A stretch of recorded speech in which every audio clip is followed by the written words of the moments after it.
Hey everybody, this is JMan105 coming back at you with another hobby related video, and in this case it is an update, the first of several, for the Pink Pickup Truck RC project.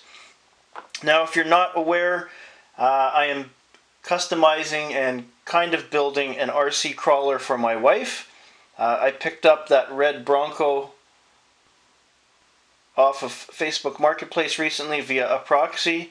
And I decided to start step one today, even though I don't have a lot of parts that I need. They will be on order, but I did have one of the most important things you need to do to a stock axial SCX24, and that is replace those bouncy shocks.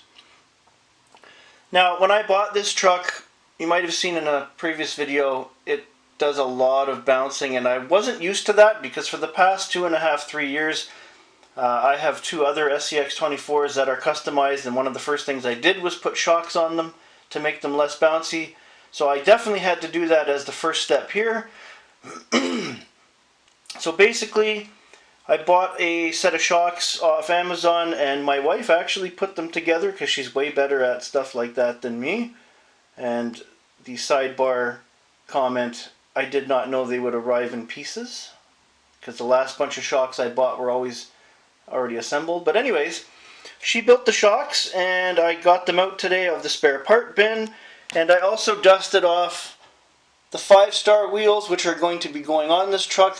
Now I'm not putting on the 5 stars yet because the next step for next weekend is going to be front and rear diff covers as well as brass hex wheel hub extenders. But I did start the shocks today, front and rear, and you can just tell like this, there's a bit of sway as there should be, but it doesn't go boing when you hit it. So if I were to put the body on, there would be a little bit of movement, but it wouldn't bounce all over the place like a stock SCX24. This is not a hard project. I have my tools here. The orange wrench takes off the wheels.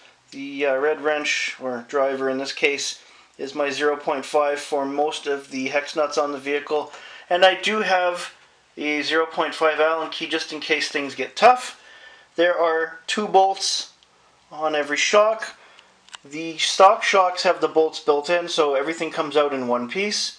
And I used the supplied bolts that came with the shocks because they're a bit sturdier and they actually tighten a bit better. One main thing here is do not over tighten those things. Ever! You heard me. So that is the first step. Everything's looking good.